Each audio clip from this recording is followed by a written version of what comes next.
Good morning, folks. Welcome to this Saturday edition of Omar is currently at Transformers Con, where he is. Was he at BotCon? Yeah, I believe he is at BotCon. That's what he told me yesterday. He told me that he was going to go away for a weekend and get some Transformers. So that is what I am going to say as far as where his whereabouts are concerned. But of course, I am Dom. I'm not Omar, but I do hold his back whenever he needs it. And joining me today is my good buddies, Sir Lars from Mad Norwegian Press. How are you doing, man? Good. Yes, Lars Pearson, publisher and editor-in-chief of Mad Norwegian Press, formerly of Wizard Magazine. And I'm really sorry to all of you. It seems that, they asked other people to be on this show if Omar isn't here, but the others had standards. And so only I showed up, and I'm sorry about that. It'll be reliant on Dom and I to fill the time. I will quickly start out by saying, you may recall last time I was on the show that I had acquired a new table with lesbian tarot cards on it. Now, I'm not using that table this time. Those of you who pay attention to my background will notice I'm shifting around here. I'm in a new house. I'm trying to find out where's the podcasting, vidcasting space. So it's all very makeshift. But the table today is a painted chess board with ducks on it. That does, of course, bring to mind the classic Garfunkel and Oates song, Sex with Ducks. But that's neither here nor there. I'm open. That's neither here nor there. But since we're gathered here, I am open to suggestions from all of you that I have to tonight go to a mundane party. Oh, which is a Japanese tradition. You go to a party as a normal person, all right? Like person who has done, or person who needs to do their laundry, or person who can't decide what toothpaste to buy or something like that. I'm like, hang on a minute. You want me to go to a party as a normal person? Mm-hmm. I'm not even sure I have normal clothes to wear.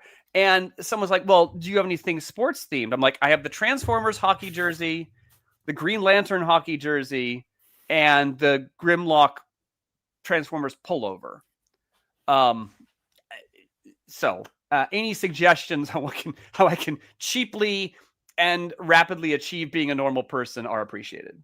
Indeed, it is. But Lars, everybody from Mad Norwegian Press, thank you, James, for the link. We're going to let Lars figure out what the whereabouts and doohickeys are of the normal-looking party, whatever that means in today's vernacular. Yeah. Ridiculous. So, we hope that you are all doing well. And there are no breaks except for this one break. I did beat Legends ZA a couple days ago. I only have Zygarde to catch, and I will be done with the game, at least of what they have. I already got the Greninjite. I got to rank C in online, so I'm done with that part. Right now, I'm just finishing off the decks. I have my main 30 or so Pokemon up to level 100, and it's been a good grind. That's taken away a lot of my time out if I'm not working. So we hope you guys are all doing well. Thank you, Igor. I did get this at the San Francisco Nintendo store back in June, so this was quite a ways away. Is it Pac-Man? Are you? Oh no, these are all Pokemon. Oh, the Pokemon. Okay, Yes, sorry. Yes, indeed. Yes, indeed. Okay. Yes, we hope you are all doing well. James says he still wants to see pictures of the not safe for work table. We'll see one day, maybe. Well, one day. You're asking us how to be. Well, normal. No, that is my terrible and fatal mistake, for which I apologize. Yeah. Fair enough. How many minutes was that for Lars dropping some Lars lore? Well, that's why they have me on the show and pay me the big bucks. Oh wait, damn it, they don't pay me the big bucks for this. Holding Omar's bag. What kind of bag? Is he okay? Did the catheter break? Yeah. He is probably carrying some 48-inch figure of Optimus Prime, and will be buying a 10-foot tall Starscream figure. So somebody needs to hold at least one of those for him. That's why I'm here. Mm-hmm. I have no idea how I'll transfer. Maybe they transform midway as I carry it from the convention to South. We'll see. I've been playing. Everybody's been playing a bunch of brand new video games dropping out this month. Laura Bunk asks Lars, what rank are you in Pokemon? At least N, right? Absolutely. I don't even know what the hell that means. Absolutely. I am clearly level N. Yeah. Clearly level N. Being normal is vastly overrated. It really is. I know. Like, come on, like we're both Well, X-Men fans. No such thing as normal. The host married a woman from Japan and just and wants to throw, Japanese theme party, which is no, it's fun. It's nice to be invited. I am honored to be invited, but oh Lord. That's your gateway into getting there in the first place. Like that's, maybe. I mean, it's really funny because the host in question is not a normal person either, but apparently they're going to pretend to be. They're going to pretend to be normal. Okay, fair enough. Go as a normal person that talks on the phone. Bonus, you don't have to talk with people you don't like then. I was thinking about going as person frozen on Zoom call. So you do up a little that frozen wheel thing, right? And then I could just dress in black and then just freeze randomly. But I don't know. It was tempting to go as guy who has too much sauce for his egg rolls, but then I'd have to carry sauce and egg rolls around all night, and I really don't want to do that. So. Okay, fair enough. Yeah. But we do have a question for you from MD Masoom Rana Dewan. Okay. Number one, why did About Time 2v2 get postponed? Anything to do with FIF missing episodes? And when will we get Moffat era About Time? Sure. Okay, I'm going to streamline this just to not completely bore people who aren't into Doctor Who. About Time 2, Volume 2, it got postponed, among other problems, because we've encountered financial turbulence. The normal way of doing things is that you pony up a quite large sum of money to the printer to print your book, and then you distribute it, and then you hope that the money comes back to you in probably let's call it 6 to 9 months. And I experienced some turbulence, and the money that is normally used for the printing bill is no longer there. So it's still in the works.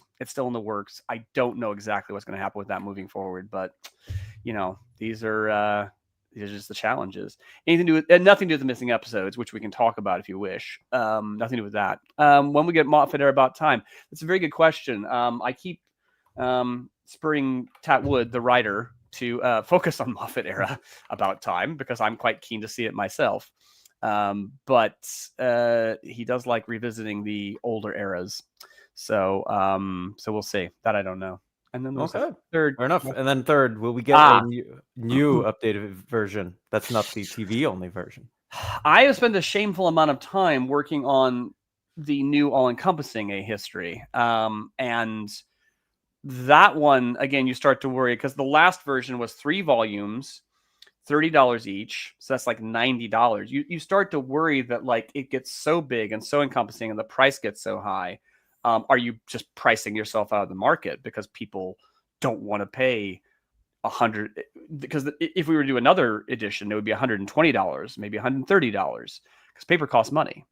So I don't know. At which point we're looking at, you start then, well, do we have to have a print version? Can you do print on demand? Can you do just digital? Which we can do, but that has some challenges as well. So yeah, everything's in flux right now. Thank you for your interest. Okay, there you go. We're trying to figure it out as best we can, but yeah. So there are the challenges. There it is. How are we going to celebrate Halloween, Lars?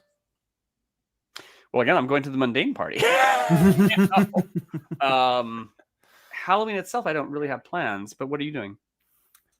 My younger brother typically has a whole bunch of his friends over. They do like the dress up and whatnot. I haven't done it since I was 13, and then high school kicked in. And I didn't have time to do it anymore because my high school was like an hour drive away from me. So it sapped out a lot of my commute time, and all of my friends were in other cities and not near mine.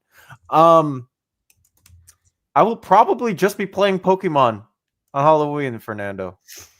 I don't know if I have any plans because every one of my friends at the moment, at least in my cabeza, they are out of town right now. So I do not have really anyone to hang out with except for one person. I think he's working. So that is the unfortunate part.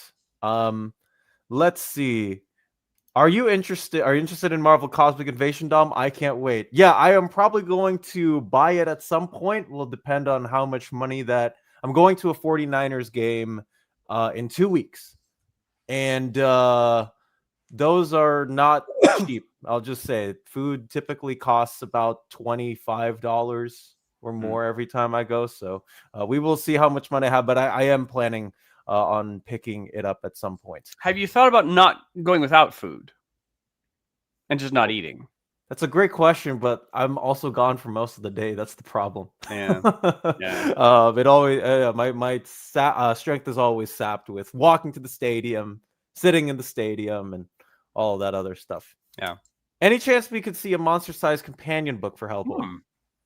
I believe that Omar is working on trying to get a couple of announcements right now from a variety of different publishers. He hasn't gotten anything back so far, but I know that we are planning on pushing out stuff soonish. So be sure to stay tuned for that. If for anybody who doesn't know, yeah, film is fabulous. Yeah, we can talk about. There's been a lot of stirring in the force about Doctor Who missing episodes, which we can talk about at some point. But yeah.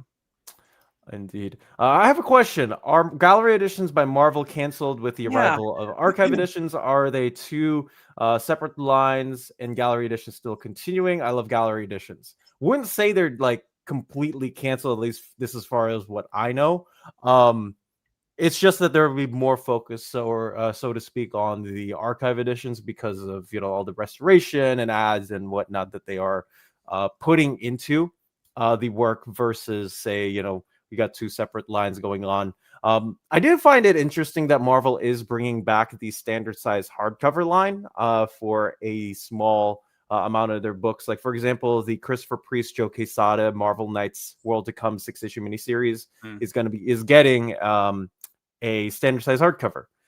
And it feels very weird to see them just sort of get back into that trail because I do miss the deluxes.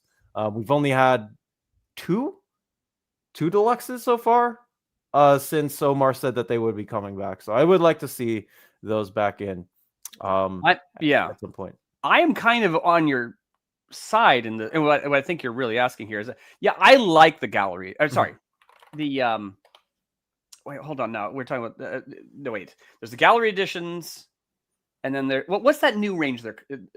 That's the Secret Wars one that's oversized every ad. The archive. Okay, is it called? That's the archive. Yeah. Okay, fine. I prefer the gallery editions. I think there is a value in some of these great prestige stories that are done in the oversized format. I personally don't want to pay $125 for every single ad or letter page or whatever that appeared in the book. I mean, personally, that Secret Wars one doesn't have an interest for me, purely based on price point. I'd pay 40, 50, even maybe 60 for a nice oversized edition of certain stories that I love. But when you start to get to $125, then it's do or die time. So it does feel like they dialed back their commitment to the gallery editions. There's not a lot of them on the docket, so I don't know. I hope one of the last ones that I remember seeing was the Kree Scroll. The Kree Scroll one, that had a gallery size, but man, we haven't seen one since then. Yeah, nothing's been canceled. But it's just that they're putting a lot more effort into the archival line. Versus the I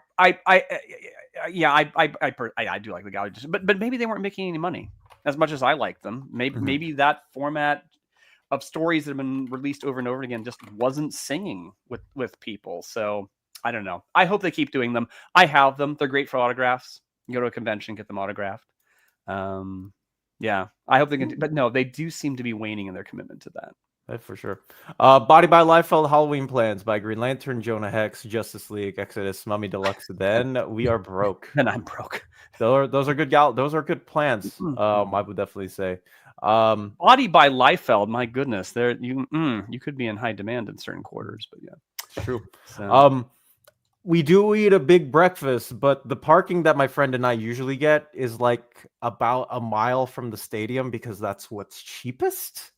Yeah, a mile does take a lot out of you, even if you are just going and casually watching the Niners game. So this is one of the reasons I live in Des Moines is because you can go anywhere and do anything with no, there's parking right there with no real impediment. So. Yeah, here we got a bunch of parking. It's just that it costs a lot to use the parking. Yeah. So. By the way, we don't want to get political on the show, but Dom, congratulations on not having federal troops sent into your town. I gather that has been called off. That could ruin the decor and a nice day out to the ballpark. Indeed, it can. I do appreciate it, Lars. It's Mm-hmm. a happy time to not have that going. But we do have the Legion in the big, one of the top spots in the DC Most Wanted poll. Yeah. What are you hoping in for the next batch of DC books, Lars? Yeah, I just live in eternal. One of the holy grails is just that Paul Levitt's 1980s run, a proper collection of that. If they give me an omnibus, great. If they even gave us DC Finest, great. Sure. I mean, give us something. I mean, it's just in there. Now, again, I don't know. Maybe the files are terrible. I would assume the files, they could at least do a standard. They could do a DC Finest one. That maybe would. But it's that Paul Levitt's run. We've never had it properly collected. Even things like the Mark Waid run have been collected in softcover at some point. So yeah, that would be my holy grail. I'd settle for a DC Finest. I'm hoping for an omnibus. Also, the Legion volume they put out for DC Finest, that would not have been what I would have picked to put out first time. So I would like some stronger Legion material in the DC Finest line in case people were curious about it. And that Baxter run is a good place to start. I will say, like, I think we've talked about this before on stream, Lars, but like I did partly enjoy, like the transition from the Jim Shooter era of Legion over into what was the beginning of the Bronze Age. Getting to see Dave Cockrum art is always a plus. Yeah. That's the type of stuff like I personally never expected into the Legion run. But yeah, I hope that we get a spot of Levitt's run. So I mean, Mark Waid wants a run, or that run specifically reprinted out at some point. So. Which run? The Levitt's run. Of course. Yeah. No, the problem is that DC Finest one. The Dave Cockrum stuff is kind of revelatory, but it also included a lot of the Action Comics backups, and comparatively, the Action Comics backups are crap.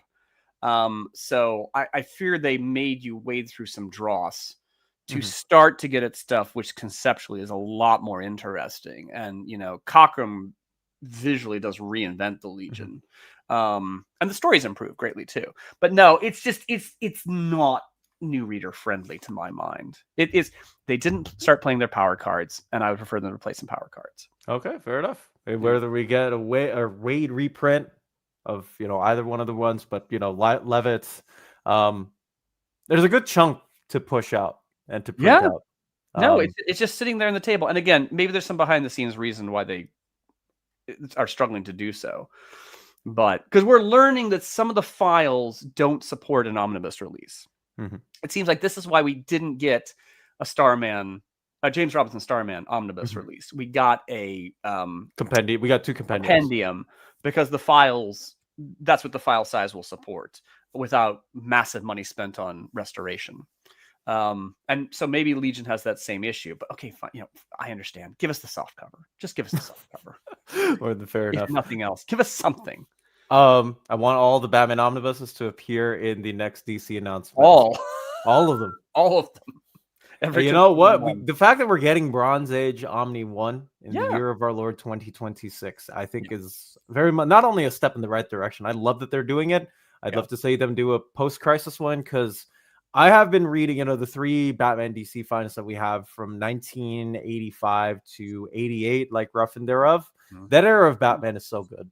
I love the Mensch run. I love Alan, like the stuff that Alan Grant is doing. Jim Starlin, Max Allan Collins, Mike W. Barr. Like, you have name after name with fantastic art. You got guys like Dennis Cowan, and Tom Mandrake on the tech. Like, there's just so much good Batman in that period of time.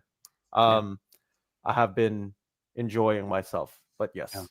I can't believe we've only gotten 1 DC Finest Legion. To be fair, there's a lot of titles we've only gotten 1 release of. Now, apparently, Joshua Williamson, is that his name?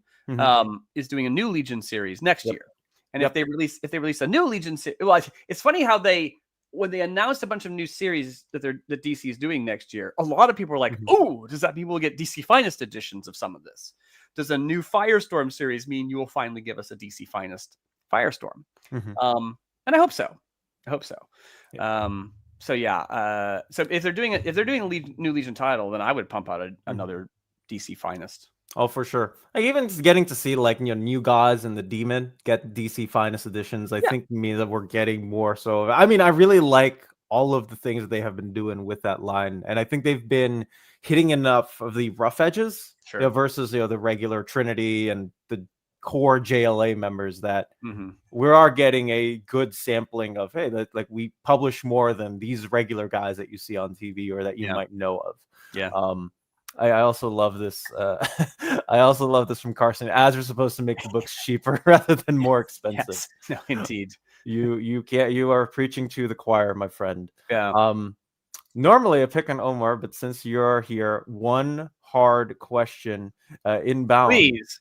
Oh gosh, rank the bros from bros. best to worst. Hildebrandt, the Liebers, the Kuberts, the Busimas, and Los Bros Hernandez. Well, you've got writers and artists in there. So, okay, Dom, go ahead.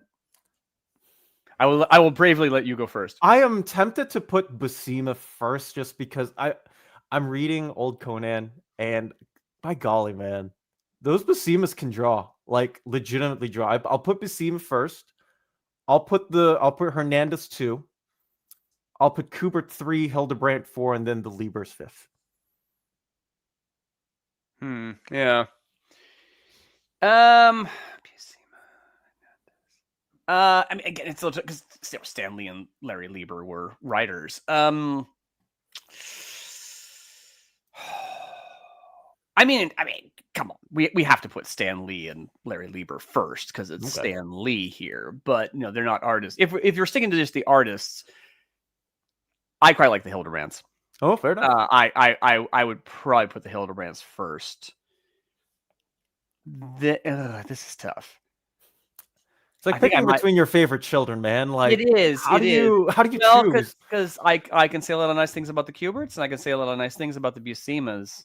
I would probably go in the order you have there. I'd probably go Hildebrands, Kuberts, Buscemas, Hernandez. Okay. But they're all pretty. Again, you're picking your favorites. They're all pretty great. There's no obvious one. They're like, well, they're crap and belong at the bottom. Right. So yeah, they all are masters. At I do a thing for the Hildebrands.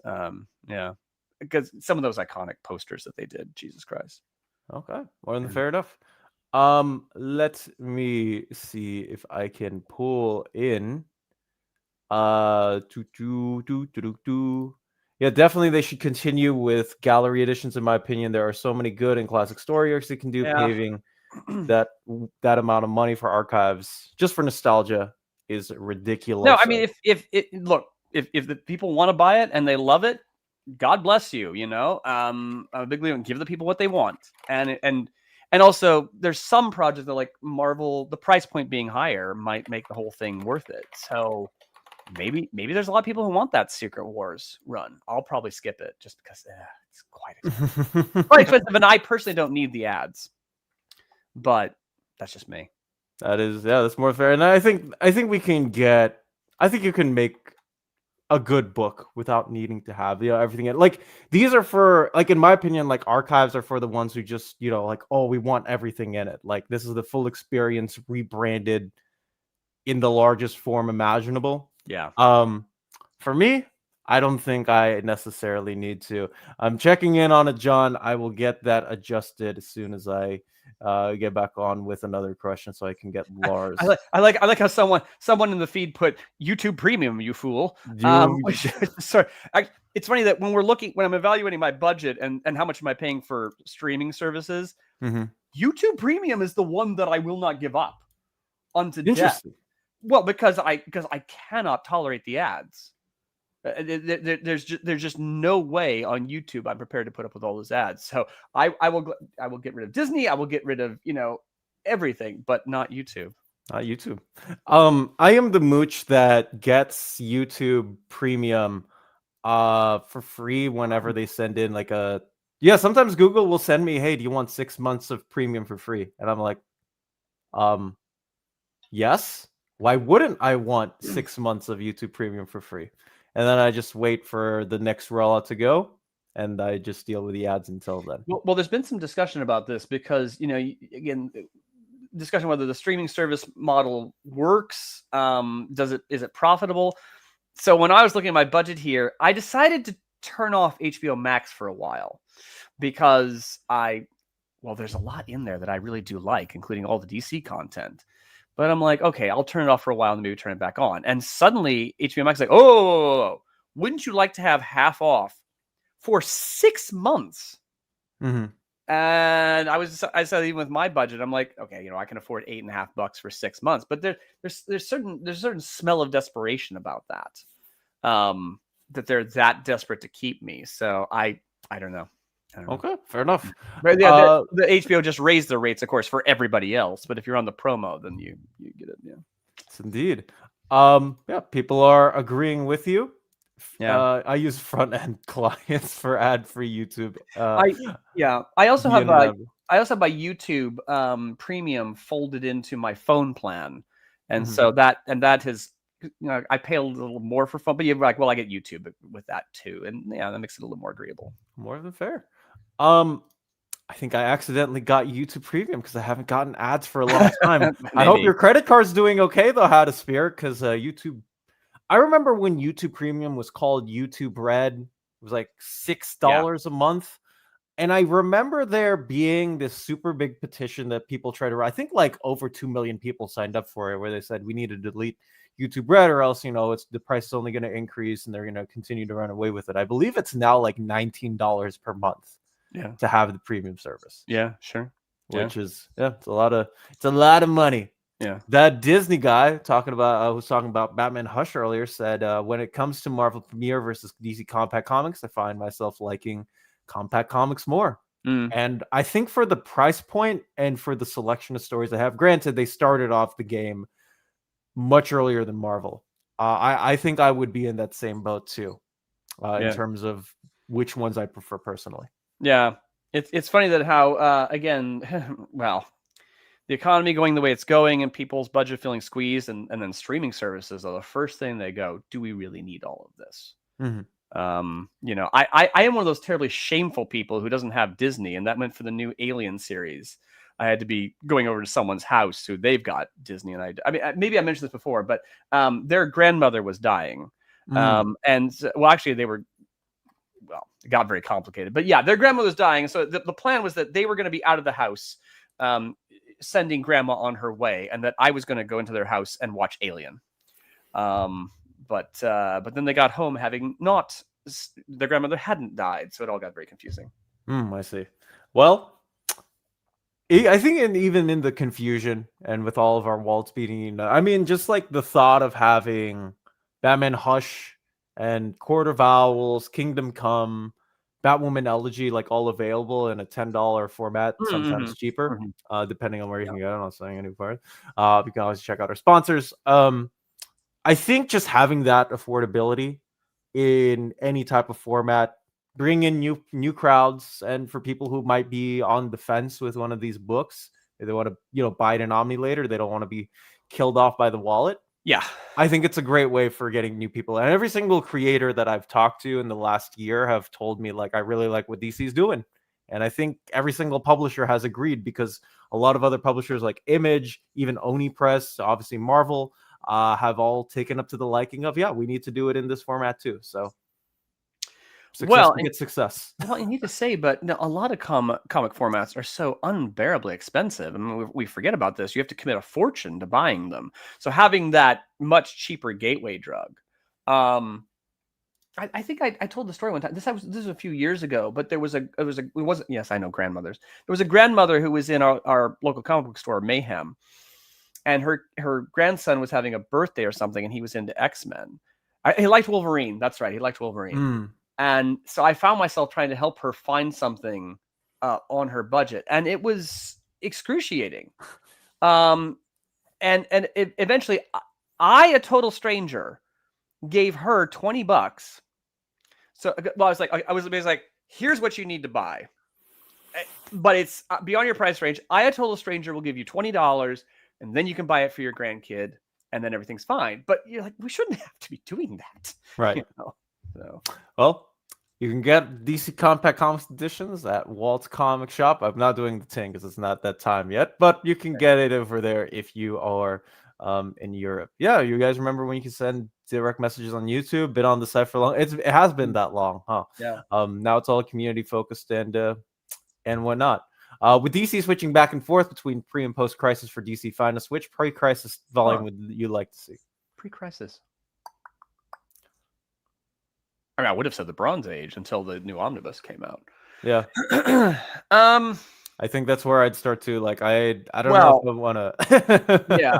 Well, and there's some rich material in there because I think seeing the Denny O'Neil stories with Ra's al Ghul and Talia, and Denny's approach to Batman and the characters proved so influential to the movies and whatnot. I think there is a great value in having that available in a cheaper format. Beyond that,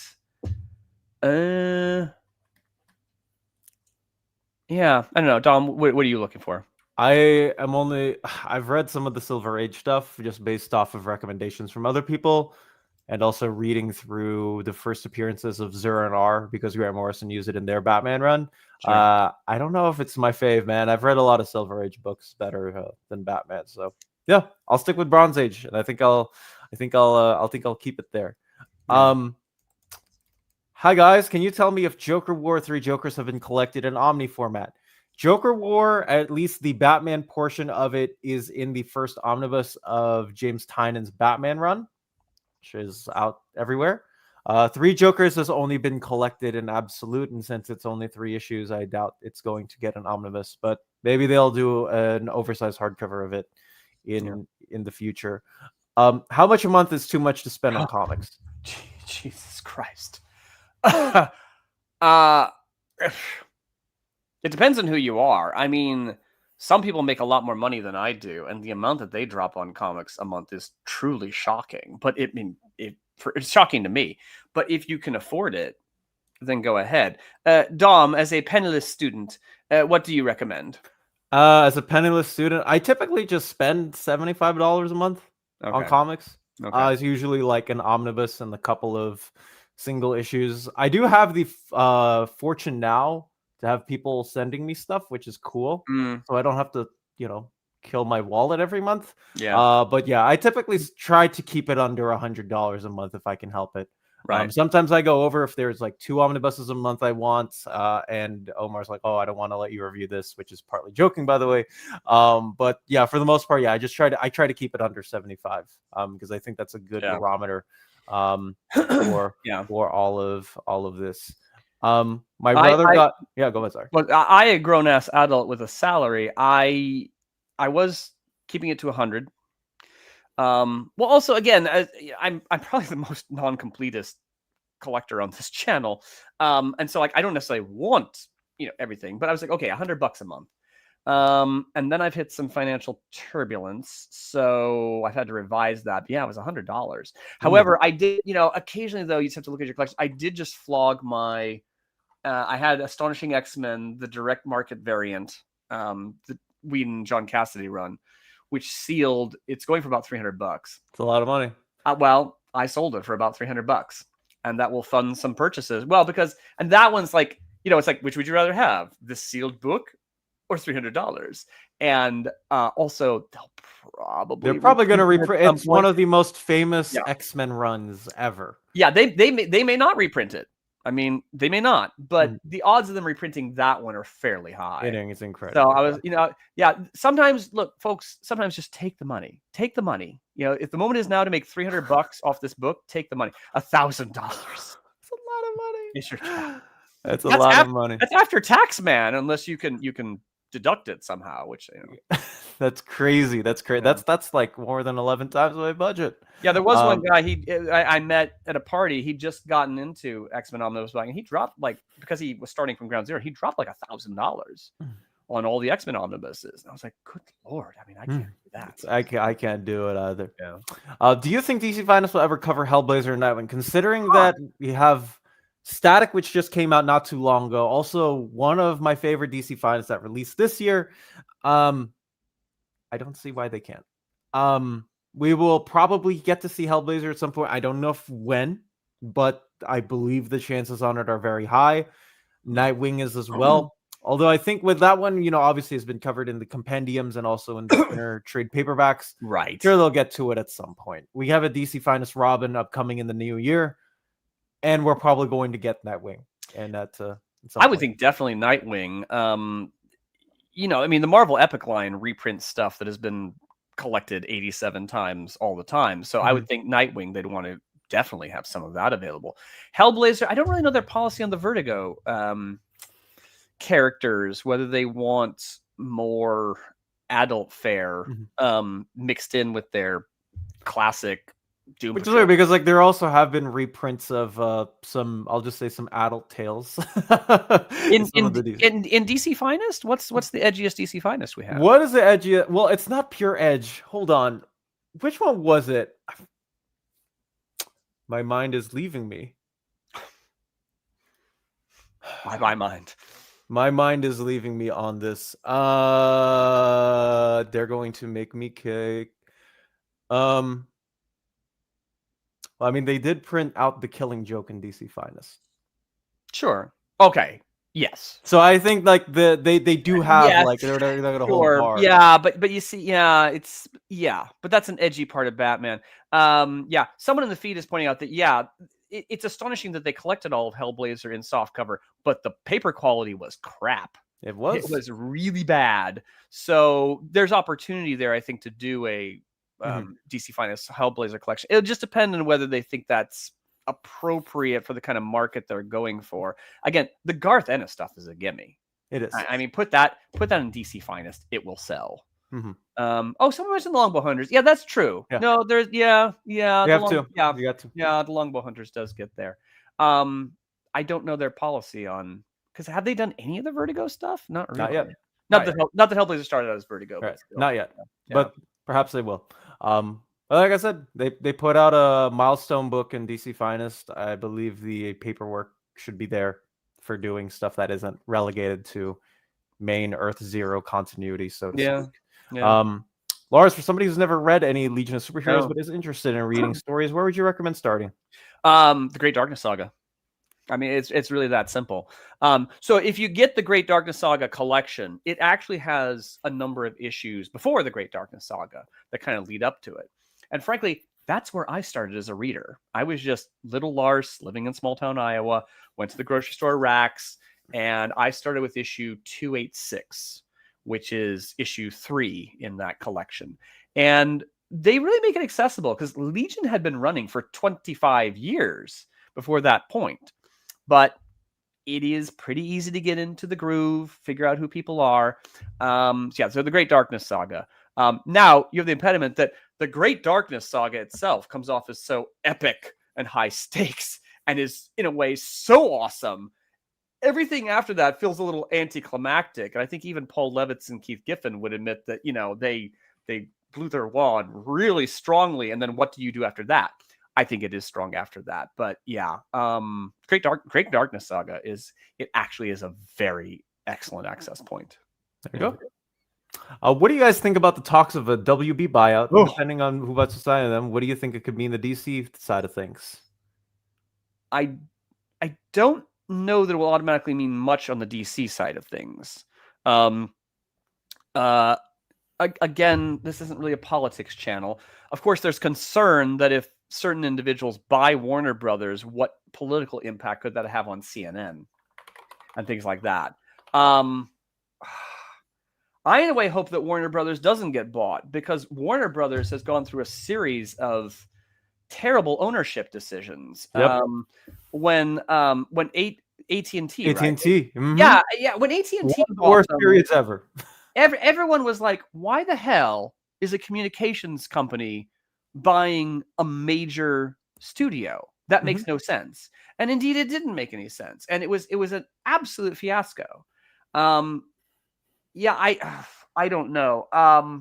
The problem is who should buy them, and we forget that Marvel went through a series of very awkward ownership phases like Toy Biz and things like that before Disney buying them actually gave Marvel some stability. I don't know. But what would it mean for the DC side of things? Maybe not very much, because, you know, I don't know. They would just want the DC properties to keep making money.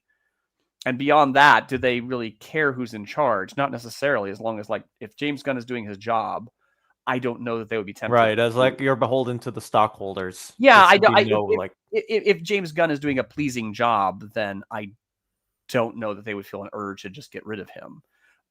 So yeah, hopefully when menacing on the DC side of things, but it could have a profound impact on the political side of things. Indeed it might, but we shall have to, we shall have to see. Any chance of a new printing? Any chance of a new printing of Silver Surfer by Slott and Allred, either the omnibus or otherwise? Thank you. Be sure to vote for it next year on the most wanted Marvel omnibus reprint poll. It's a very popular run of a very popular niche character. Well, they did reprint it, didn't they? There was a couple of years ago.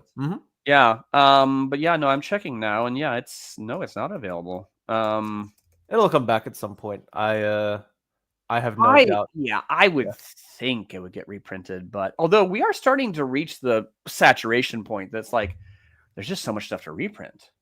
I mean, you know, and I wish Curtis were here, because how many Marvel epics are simply not going to get reprinted because there is no time. There is no time, and just too much to cover. Yeah. But yeah, just be sure to to vote for it on the next Marvel poll, and we will get back to it at some point. Buddy by Leffel asks, what are our thoughts on the Len Wein, Kelly Jones Swampy run? I'll let you go first. I'm trying to remember if I've actually read it. I'm not sure I have. Those are two great creators, and actually, I would be quite interested in reading it. And I will now make myself a note to read it on DC Infinite. But I don't know that I've read it, but it's two excellent creators that I'd be interested in checking that out. Yeah, I've read the Swamp Thing 6-issue series that came out like right around Rebirth and the Convergence tie-in around that time. I remember enjoying it, but I don't remember much of it. I haven't read everything before that, I should say. Like, I know that they had like 3 issues back in like the 80s. I haven't read those stories. That being said, if you like Kelly Jones, I think you will enjoy the book. Oh yeah. Kelly Jones is always good. I love the big long battiers will never fail to astound me in any single format. It is slightly embarrassing. We live in a world of everything. How much kind of just slips beneath the radar. I am deeply ashamed that when they announced that Deluxe, Mark Waid, Chris Samney collection of Black Widow and Captain America. I was deeply ashamed to realize how much that had just kind of slipped me by. And like, I like Mark Waid a lot. I love Chris Samney. I realize again, whether it was a point in my life that it just slipped under the radar, I don't know. So I read it on. Well, then there's a great joy of discovery, because I read it on Marvel Unlimited, and I was like, oh, this really is quite good. It's good stuff. It's good. So the Wayne Jones stuff, I should read it, because I'm sure it is quite good. But oh boy, it slipped right by me. Yeah. It slipped right through the cracks. And I also want to say thank you for putting in Kingdom Come into our Superman Evergreen. That was smart. I like. Oh it. Yeah. Thank you for the super chat, Juggernaut. Sorry, Messenger. Hope you are doing well. Barrett, interested in the John's Green Lantern Omnis. Worth it, or should I collect the upcoming compendiums? How is the mapping different? Thank you for all of your comic wisdom. I am going to. I think I've actually made a decision. I am going to sell off my omnibuses. I have all. Yes! I have all the 3 Jeff Johns Green Lantern omnibuses. I've got the 2 Peter J. Tomasi omnibuses. I've also got the Blackest Night and Brightest Day omnibuses as well. Those will be in somebody's home, hopefully by the end of the year, because they are collecting literally everything in those compendiums. And it's not just all the stuff in the Omnis. They have a better reading order than the Omnis. They have all of like some of the tie-ins that are not in those specific omnibuses, they are all going to be collected in. Uncollected Blackest Night tie-ins that were not in the Blackest Night omnibus, they're going to be in there as well. They're even adding appearances from guys like Guy Gardner and Hal Jordan, Kyle Rayner. If they popped up in another book, they will show up in those compendiums, whereas they didn't for those omnibuses because those issues weren't originally written by Jeff Johns or Dave Gibbons or Tomasi or Tony Bedard. Right. So you're going to have a better experience. You're going to have a better everything in those compendiums than you are with the creator-owned omnis. As weird as it might be to say, they're putting in a lot of effort into the line. And when I mean like they have everything mapped out for a decade plus of Green Lantern, and it's going to be rocking awesome. Sure. I'm trying to follow here. So you're dumping your omnibuses just because you just prefer the mapping of the compendiums, or I definitely prefer the mapping in the reading order of the compendiums. Okay. There are some, I will say, because unfortunately I am bound by contract, they shifted around a couple of books in terms of the reading order.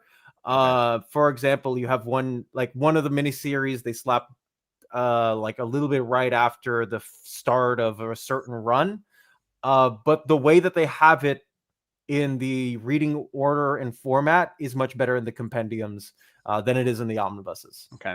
And I can't wait to get my hands on it. Omar texted me a couple of months ago and said that I'm apparently going to be the one filming the compendium overview on the channel. I also have made a lot of graphics and assets so that it can enhance your guys' experience when you all watch it. I am working very, very hard to make sure that the new compendiums get the treatment and love that they deserve in terms of the presentation. Now, to Jaggernaut, of course, I'm obliged to remind you, you say interested in Johns' Green Lantern. So I'm going to sort of assume here you haven't really tried it out properly. Sample it, man. Don't just leap straight to omnibuses if you're not certain that you aren't really into this thing, because the price point is just too high. I mean, don't be spending $80-$90 or whatever it is per omnibus. Sample it. That could mean try out something on Kindle. It could mean try it on DC Infinite. It could mean your local library. Whatever it is, try it. Then you can commit that higher price point if you're really into it. And also, since Omar isn't here, a lot of people have to ask themselves, like, are omnibuses the best reading experiences I could have? Because sometimes they're just too big. I own a lot of omnibuses. Don't get me wrong. I still buy omnibuses. They have a time and place. But, you might enjoy reading a compendium or a softcover copy more. But yeah, for God's sakes, sample it however you do it before committing that big bucks. It's a lot of money. I mean, I just recently got the Dawn of X omnibus, but it's only because I bought this entire era in singles, and I told myself, well, I know it's an era that means a lot to me, but I mean, $150 is $150, and if at the end of the day you just don't end up liking it, I feel bad because that's $150 of time and effort. I mean, that's not a cheap sum of money. No, the stakes are much higher. I have the problem that because I love the Krakoa era, but I bought most of the OHCs, and so if I just buy something like the Al Ewing, there's about 3 more omnibuses coming out. The Al Ewing one. I assume Kieran Gillen's coming out. And Jerry Duggan's coming in December. If I buy those, I basically... the second one, because that's his first run. But the Krakoa stuff would have to be in volume 2. What do you mean? Kieran Gillen. Okay, yeah, you're right. Yeah. So the thing is, I already have them. I basically have the Krakoa era in OHCs. And so within that dawn of... there's a part of me that wants to buy all of the Krakoa omnibuses, of course. But I have to remind myself, like, no, I freaking have it. And to buy these oversized omnibuses, which I would probably enjoy reading less, I'll stick with the OHCs. Okay. It's hard, though. I have to sit on my hands. To stop ordering them. That's more than fair enough in terms of... And are you giving... fans are not known for their restraint, It's true.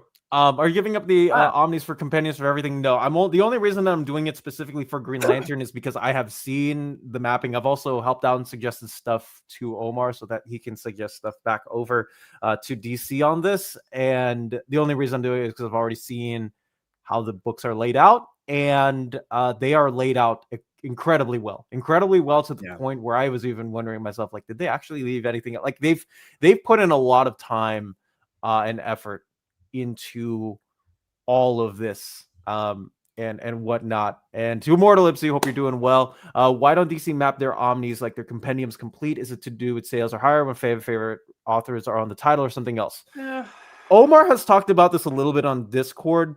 Part of the reason is we have a lot of omnibuses that are creator centric, right? Where it says, I don't know, Nightwing by Tom Taylor, Batman by Tom King, Batman by James Tynion IV, etc. And typically what DC will do is if the author or the writer, creator, whoever is in charge or like wrote a good chunk of the book, they will ask them like, hey, is this how you want your omnibus laid out? What issues do you want us added? What issues do you want us removed? What, etc. The creator then can place in their input, give it to DC and say, hey, like this is what I personally prefer. Sometimes it's a reading order thing, so they'll have mapped out issues differently. Sometimes they'll prefer having stuff in there. Sometimes they don't have.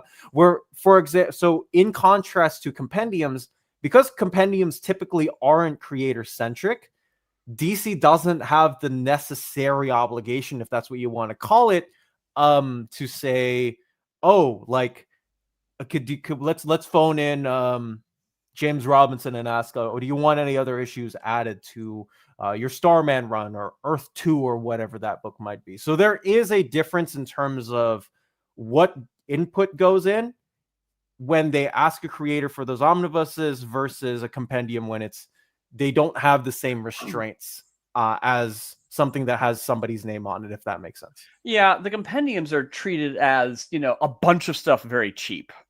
Omnis tend to be a bit more curated. I think with compendiums, there's become this weird impulse that's like, well, throw in everything. The time is now. I personally don't necessarily want everything. I think this is where Omar and I philosophically part ways a little bit. Because as you say, if it's a creator omnibus, I prefer to just have works by that creator. I don't need all the bells and whistles. But compendiums, it's like, well, there's a Green Lantern one. Let's throw in the Ion series or whatever it is. Yeah. So I don't know. I prefer things a bit more restrained. Like I'm one of those weirdos who at the end of the day, if I have a collection of Mutant Massacre, I don't need every Mutant Massacre tie-in. Some of them are shit. They just are, or I don't need every Infinity Gauntlet tie-in. A lot of them are shit. But a lot of people are like, give me everything. It's like, sure. The compendiums tend to be like that. Okay. That's more, more than fair. And whatnot. Yeah. Try before you buy. I think that's the most before you buy. No, yep. You got Hoopla. There are so many sampling methods out there, that are legal, that help creators or help your libraries, whatever it might be. That will still allow you to support the creative team or whoever was behind it, before you get into it. And again, like these are, as we've said before, I mean, $60 for a compendium is still $60 for a compendium. I hate putting in video game terms, but typically that's about 6/7 of a video game. And the price points have gotten higher. I mean, there's often sales on Kindle at end of year, so there could be some nice sales coming back, here. I quickly have to remind people that, there are these wandering minstrels will tell you about these things called libraries. And libraries will often let you sample things for free. Quickly, and this is relevant, I promise. I got to be friends with some of the local librarians, like you do, and I was here in Des Moines. We have 5 branches, and I was telling my librarian friend about what an astonishing the comic book section, the graphic novel section in our libraries were just incredible. And I said, someone is really doing their job really well. And they said, oh, well, I said I should send a thank you or something. And they said, oh, well, you can do it right now. I can send you to see the library manager. I'm like, oh, okay. So they sent me in to see the library manager. And I said, hey, just so you know, our comic book selection here is just incredible. I've never had it so good. And someone's really doing their job. So thank you. And they almost were moved to tears because they said, only 1 out of 100 people who comes through that door is here to offer us a compliment. Okay. I'm like, okay. But then they reminded me, they said, by the way, you can go on our website and request a book. And, so there's some comic or whatever graphic novel you're really interested in, file it with us. And if it's in print, we'll buy it for you and you'll be the first one to read it. So, I mean, check if especially the Metro libraries, check if they have request a book option. And if you request a graphic novel and it's in print, they may buy it for you so you can read it. Yeah. It is really cool. Like my my university at my college also has the sort of same thing, where you can request a book online, and whether they'll buy it or if it's within their functions, because my university is a part of a larger university system. I have been reading a lot of World War II biographies of famous admirals and generals. I recently read one on Admiral Chester Nimitz, who was the commander in chief of Allied forces in the Pacific. And fantastic biography. The only reason I was able to do it is because we had the request system where I could ask, like, hey, do you have this book on file? I was able to read it. Fantastic biography. And Nimitz, one of the guys without an ego in the U.S. Army during World War II. Yeah, in fact, if you're here at Iowa, the Ames Library, there was someone there who was very devoted to graphic novels, and like the graphic novel selection for the public is like this entire wall. I mean, it's shocking. I mean, they bought a copy of like everything that came out for the readers. So yeah, give your libraries a try or buy things cheap. But yeah, always sample. Don't make that leap unless you're really confident. Always do indeed. I'm going to one thing, and then I'm going to squeeze my way in there. Don't think it's wise to sell anything until you have the replacement at hand. Those two GL compendia won't go beyond Blackest Night, may not even reach it. That is a true thing, but I will say two things. The first one is that I already have all the singles from the Green Lantern, like everything from 2004 GL Rebirth #1 to GL #20 for the New 52 by Jeff Johns. I have that all in my collection. I have been it's been a mixture of stuff that my uncle's given me, and also a mixture of what I've been doing comic book single issues hunting, bargain bins. So I will still technically have it, even if I do sell it off. So I have it in some way, in some form. That being said, if you are in Europe and you are interested in getting those two specific omnibuses, where can you go, Dom? You can go to our epic sponsors over in Berlin, Germany, at Walt's Comic Shop, where you have the cheapest pre-order prices for Marvel and DC books within the EU, with a flat shipping rate of €12 for every single EU country, along with bulletproof packaging, with sound customer service, and all emails answered within 24 hours, offering a superb selection of new titles and OOP books. Just head over to Walt's Comic Shop, your reliable source for Omnis editions in Europe. Ding, ding, ding, ding. Oh my gosh, I think I missed a word with Melanie. Call now. They're waiting. They are indeed. Yes. Yeah, Dom, is it of concern to you that, again, the compendiums, the problem is they may not go the distance, as it were? I mean, are they going to commit to reprinting the entire John's run in compendiums? They are very excited for what they have in stock. Maybe they are, but that could be a problem. It could be, but I have more, because like compendiums, they have more bandwidth than the complete collected editions. I know that we talked beforehand and during hand with the Supergirl by Peter David DC Finest. And they stopped those complete collections. They did the same thing with Kyle Rayner. They even stopped the Green Lantern by Jeff Johns regular trade paperbacks. And I think that because we have the compendiums covering a lot more of those issues versus the trade paperbacks, those have more of a shot, I think, to cover everything. You're right. It's going to be interesting to see if it goes. Here's the problem: sales of almost anything tends to go down over time. I mean, this is why so many of these, again, soft cover collections, as you say, Peter David, Supergirl, they did 4 collections. Aquaman, they did 2 collections. It just sales keep going down. So it'll be interesting to see if the compendiums swim against that tide. I think that's why they remove volume 1 and 2 from the Green Lantern compendiums. I hope so. I don't know. It'll remain to be seen. Yeah, it'll remain to be seen. But something that we do regret. Do we have any omnibuses that we regret buying, Lars? Yes, but it's heresy to say. Although that's why people tune into this channel. You go first, Dom. What do I? Man, an omnibus. I think of one. Surely there's another. Go ahead. Every single omnibus that I have bought, I've at least enjoyed somewhat. Oh, you know what? Omni 1 of Silver Age X-Men. I got one on the reprint. My friend sent me volume 2. Oh, Silver Age X-Men. Oh no, how should I put this delicately? I like Omar. I am Team X-Men, but the Silver Age stuff is on the whole dreadful. It is. It's not my favorite. Yeah. Very historically important.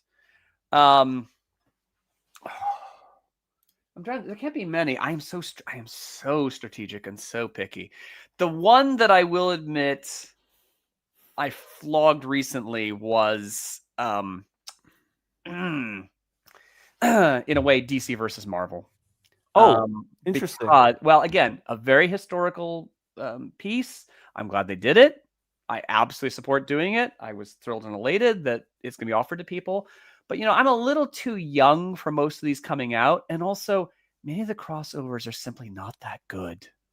They're fine. I read a good bunch of them, and they are strategically okay.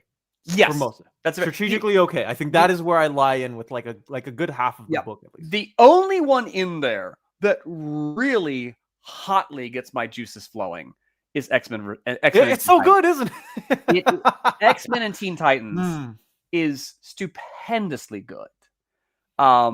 Most of the other stuff in there is okay, and so I was like, I think so, and of course that George Perez cover is so striking because Perez is always good. But I was like, do I really need an oversized omnibus of a bunch of important works that I only strongly enjoy one of them?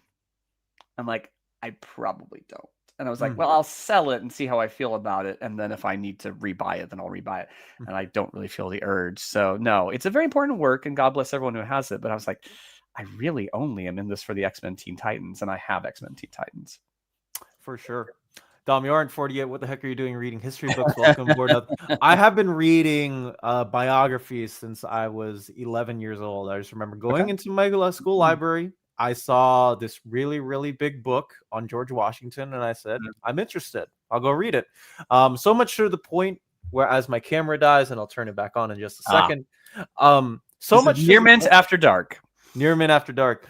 So much so that for AP US history, I read for the then 44 presidents that we had in the United States, I read a biography on every single one of them in preparation for the AP test. I got a 5 on the AP test, so I think I did okay. Yeah.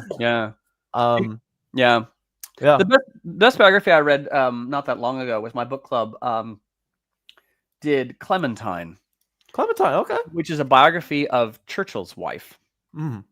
And it was quite striking and quite interesting what had gone on there. And it's not to say she was Churchill's wife. She's an important figure. It's not to say like she fundamentally altered the war or anything like that.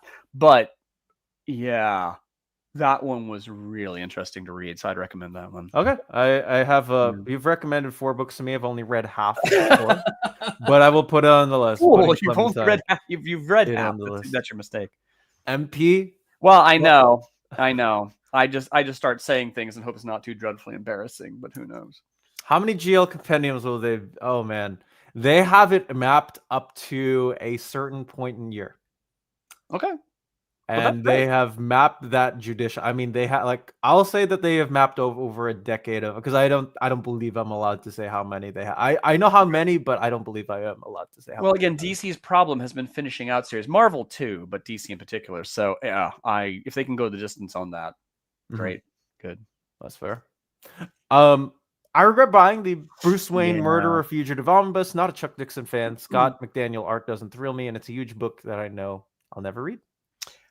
That one, I sort of see your reservations on. Yeah. And by the way, I keep blathering about how I'm a non-completist. What this means is that there's, for me, there's, what you're kind of pointing out here, stuff that you're really like, it wasn't for me. There's a whole bunch of stuff that I perfectly enjoyed reading the first time. Very, very enjoyable. Do I need to read it again? No. Do I need to own it? No. Do I need to spend money on it? No. And these are things like the Lucifer series from Vertigo. It was good. I did enjoy it. Yep. Does it rise to the level of I need to own it? Probably. Do I need to have 2 big omnibuses for it? Probably not. And every year, 100 Bullets, same thing. Perfectly respect it. Yep. Read it, all 100 issues. Very great. Do I need to own it? Probably not. So yeah. Yeah, there's a whole bunch of stuff for me. Is that hard middle. You're like, I did enjoy that. Did I enjoy it enough? That's more than fair. You know what? In the same instance, like when Omar did send me the Batman War Games Omnibus, I was like, wow, I'm glad I'm a Batman completist. Like it states the Batman portion of the shelf, but I don't know if it's ever one that I would go out and buy with my money. It's interesting too because some like I have a lot of those books now that have tie-ins, for that specific event. Like the Birds of Prey by Gail Simone omnibus that most recently came out has a couple of tie-ins to Sure. Batman War Games. Catwoman by Ed Brubaker. A good portion of the last like 1/5 of that omnibus is also part of War Games. Sure. But See, this is where like I'm a completist on nothing. So my collection doesn't really have any Batman War Games. That thing that you're really not into, but you're putting up with it, mhm. and you spent the money on it because you're a completist. I don't have any of those. My collection is honestly stuff that I like. Some of the feed was mentioning, Gail Simone's Wonder Woman. Mm-hmm. I am an enormous Gail. Birds of Prey, superb. Secret Six, superb. Her Batgirl had much to recommend it, although editorial interference there. Her Wonder Woman run didn't really hit the bullseye for me. I mean, it just didn't. So yeah, I buy a lot of what Gail Simone has. I didn't buy the Wonder Woman. That's fair enough. Fair Yeah. enough. Dom, where do you sell your books at? eBay or Facebook is typically where I do my outside. Sometimes if a friend of mine goes into my office and they see bookies there and they're like, "Are you going to read this?" Sometimes I'll let them borrow it. They enjoy it and I don't need it. Yeah. Sometimes they pony up a fair price. I'm lucky to have at least some friends, both online and in person, who are also interested in comics. But I don't do selling that often, partly because like I've toned a lot of the spending down since the pandemic. Not that I had much to spend on, anyways. And I don't know. Sometimes the shelf space is needed. I literally had to buy a K-Lax with my gift card that my parents bought me like 3 years ago for IKEA, just to put more Omnis on the bookshelf. Has the William Henry Harrison biography roughly the size of Hickman's Shield Omni. I did read a biography of his, but it was mostly focused on him as a general and as like because he was only president for 40 days before he passed away due to illness. Maybe I don't know, 68-year-olds getting through the cold and the winter. He famously did his oath and all, like in speech and all that stuff, in the cold hard winter. A decision he would regret. You look back on that and you question the wisdom of electing a 68-year-old. And of course he seems like a spring chicken compared to what we've been doing recently. So that indeed.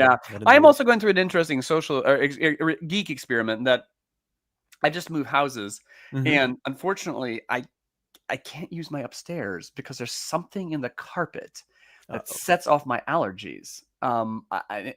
Carpet can amass whatever. I've shampooed it, all this stuff. I can't use my upstairs for now. And I'm like, okay, you know what? Can everything fit onto the main level comfortably without me looking like a sad hoarder? And what do I have to get rid of to not feel like a sad hoarder? And so it's been kind of interesting there. Yeah. Are you and Curtis still having the DC Finest stream of Halloween? Yeah, we still got it planned. I have a DC Finest first look coming out soon. I'm hoping, because like the scheduling has been a little bit weird with Omar being back and him just sort of like getting back into things. That JLA still has to get put up. I still need to put it, like, it's recorded, just need to figure out a way to schedule it. I still need to record Spectre.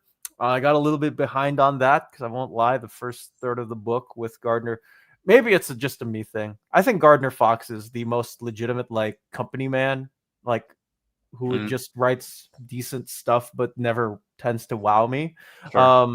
I think he falls in that lining category, and he's on a lot of those DC Finest books. And man, I wish I just get to the good stuff at that point. But yes, we are going to have our stream on Friday next week, unless something else pops up. Let's see. Besides the 10 BPRD omnibuses, is there any other kind of BPRD collection with other material? besides the new stuff that they've been doing, no Carlos, from what I understand. Yeah, there was those Hellboy year collection, or like Hellboy and the BPRD. And they would be various years in the 40s and 50s and things like that. But I think a lot of that material did get folded in. Yeah. To the omnibuses. Get rid of the carpet. No, I mean, yes, I'm contemplating that. I'm contemplating my next move. But I was like, well, that's okay. I can take some time and just, adjust the stuff I have and then deal with the upstairs. Yeah. I have friends who volunteered to come over and help me rip it all out. So we'll see. You got good friends. Yeah. Were we ever getting a Usaga? Oh gosh, I just can't say anything. A Usagi Saga Volume 9 reprint. They did 1 through 8 in Legends. I'm sure we'll get to it at some point. I did want to mention, just like I mentioned earlier, Omar is trying to get in some folds for more announcements from a variety of different publishers. Don't know when exactly we will be getting those in, but he is trying to get those in as the next couple of weeks roll along in there. People want some Legends of the Dark Knight omnibuses or Batman. You and me both, man. You and me both. I would gladly be there on day 1 to buy Legends of the Dark Knight. Yeah. Tone down spending. Is that allowed, John? Is it? Well, and again, I had to move all my collection by hand myself, because I experience has taught me, like, because there were friends who volunteered, like, oh, well, first of all, most of my friends are older and have weak knees. And to commit them to that labor, I was like, I just can't do it. I better do it myself. And so now I'm trying to have a collection that's easily movable by myself. Okay, well, fair enough. This ends my halfway intelligent contributions to today's conversation. I disagree. They've been very intelligent. No, they've been great. Stone Star A, good morning. Is She-Hulk by Rainbow Rowell a good blind buy? It is my favorite She-Hulk series in the last 10, 15 years published. I love that it's less superhero-y and more so day-to-day actions with Jen Walters. I love how complex it is. I love the Jen Bartel covers. That was one of my favorite series coming out in singles. And I still have yet to buy the Omni. I will get it at some point. But I will definitely say it is a book that you should read. It is not your typical superhero story because it's much less superhero-y than your regular She-Hulk story, if that all makes sense. Hey guys, when's the next round of DC announcements? Should be in a couple months. We are. I will say, MZ Abrahams, Omar, and I are currently working on figuring out how to announce this next batch of DC goodies that we have been told and given. So I like how you frame it as how to announce it, as if you're contemplating fireworks or interpretive dance, or like just you with a flashlight doing Morse code or something like that. I am thinking of just streaming it from my Nintendo Switch all the way to you guys, but I know that's not convenient, so that's why I'm trying to figure out the how to versus the what is it, if you may. Basically limit my omnibuys these days to content that just isn't easily available elsewhere. My eyes love the bigger size. Some are just too many pages to read comfortably. And I find myself kind of drawn to that as well. The Spider-Man 2099 omnibus is having some material that you can't get anywhere else. Aquaman by Peter David certainly had material you can't get anywhere else. Right. Again, unless you go back to the original singles, which I tend not to do. By the way, I don't know if you've encountered this problem. I did go through this phase where, to make myself feel better, I was buying some like $1-2 singles issues out of the bin, or the boxes at conventions and things like that. And I started to sit down with some comics from the 70s, and like, the colors on the page are like, it sort of felt like reading soup. I think a lot of these old singles, they are at the aging point that they are not holding up. So having a new omnibus edition is actually quite helpful. Indeed. John X says Gardner Fox did Flash of Two Worlds. That did nothing. Well, Gardner Fox. Well, here's what I say. Here's what I tell people nowadays. Something like, I just don't enjoy. A broken clock is wrong 86,398 times in one day. Interesting. Yeah, I know that the saying is a broken clock is, right twice a day, but I'm like, man, that's boring. Everyone's heard of that. Yeah. How about you flip it and you'll still get the same point across with a backhanded compliment? Yeah. No, Flash of Two Worlds is pretty striking. It is. But no, a lot of these Silver Age writers were, or even Golden Age were very meat and potatoes. Yeah. Writers. I just love, like, I love Arnold Drake. I like Stan Lee, at least for the most part. Like there are Silver Age creators I really like. I think Gardner Fox just tends to be a lot more hit and miss with me, depending on the character. Well, like you have to give Gardner Fox his due for the number of things he created, if nothing else. But that doesn't necessarily, because I keep saying that a lot of the stuff from the Golden Age and Silver Age is of historic value, and Gardner primarily, and Gardner Fox's stuff, absolutely, it's of historical value. But do you enjoy it? Yeah. Take cake and wherever it may be. Well, again, there is such a striking distinction, though. Again, how Wonder Woman is treated when she's written by William Moulton Marston versus Gardner Fox, because William Moulton Marston, for all of his many faults, treats her as much more kick-ass, whereas Gardner Fox made her the Justice Society's secretary. Yep, that is a bit of a problem. Favorite Nightcrawler story? Huh. That's a really interesting question. It's a really interesting question because the stories that spring to mind, Nightcrawlers. The eras of Nightcrawler that I think are the best are the ones where he's not necessarily the main character. Nightcrawler's contribution to the X-Men is to that looking like he does. He has every reason to be bitter and resentful about it. And he's so gone in the other direction that he's in a way some of them who are the least resentful.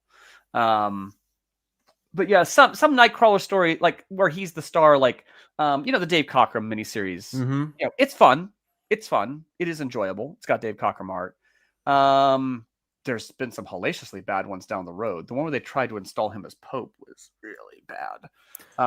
Never forget the Chuck Austin retcon of making his father an actual demon. Right. Yeah. I mean, oh god, yes. I don't know. Nightcrawler for me is a sort of character where I always enjoy having him there. Always enjoy having him in the mix. He's a type of character and a perspective that I think is really. I mean, I gravitate because personality-wise, I identify with him quite a lot. But I don't. It's not like I have any Nightcrawler stories or excuse me, Nightcrawler comics on my shelf. I don't. The occasional attempts to have him as the star of a series, I haven't really read those. And of course, like Excalibur, he's a fantastic member of the team. But what in there counts as a Nightcrawler story rather than an Excalibur story? That's a little tough. Okay. Well, hold on. The X-Men Annual 4? Is it 4? Which delved into his origin. It was Nightcrawler's Inferno. That one actually was quite good. That one was quite striking. Yeah, I believe you are right on that. Yeah. Now, again, they retconned it along the way, and that's fine. The recent one with Revelation that Destiny and Mystique are his mothers, that one I thought was kind of really interesting and really delightful. And yeah, they obviously brought bringing that back to the thread. Like Cy Spurrier doing a fantastic. I mean, yeah, I really like what they have done with Kurt, Raven, and Irene and Krakoa. Some of my favorite character fixing stuff. Well, yeah, I don't think this is giving it away any secret. I was at a convention like you do and getting Claremont's autograph like you do, and he I don't think it's saying he shared with me that he had an idea for a new series in which it was that Destiny and Mystique were going to go back to their roots, as it were, because Destiny was the inspiration for Irene Adler in Sherlock Holmes. So they're going to go back to their roots, that Destiny and Mystique were going to set up a detective business of sorts in London, and Nightcrawler and Rogue were going to kind of be their field agents, and it was going to be a family affair. And I was sitting there going, my God, I would read the shit out of that. You would read it out of I was like, that's easily 18, 24 issues or more. But Claremont couldn't talk Marvel into doing it because they map out so vigorously what's going to happen to the characters. And they're like, well, no, we can't spare Destiny and Mystique to go over here and do that thing you're suggesting. And he's like, but it would be cool. So yeah, that I think is a brilliant story. So no, I tend to, there's a lot of X-Men characters that I tend to enjoy them as members of the team, but you start putting them in their own books, and I don't think it works. Frankly, I feel this way about Storm on the whole. I think Storm is wonderful. But I don't. But can she carry a solo? Can any of these characters carry it? I mean, you read them for like the interactions with the team. I mean, that's what makes they weren't built to support a story on their own. They weren't built with a supporting cast or whatnot. Wolverine is the exception. Wolverine, they found a way to make it work. But yeah, most of the X-Men characters really shouldn't have their own titles. Colossus really shouldn't have his own title. So yeah. So I guess my vote would be Nightcrawler's Inferno. That's the one that springs to mind as a successful Nightcrawler story. There you go, indeed. I mean, I did enjoy the recent miniseries where he sort of is pretending to be Spider-Man. Yeah, Uncanny Spider-Man was really Spider-Man. That one actually was quite good. But again, it's so predicated on continuity that you need to read. But by the way, I'm glad the Cockrum Nightcrawler miniseries exists. I mean, I'm glad that's part of the Masterworks. Yeah. Good swashbuckling fun for the crew. Dom, will Hush 2 ever wrap up, and can anything save that story? Hush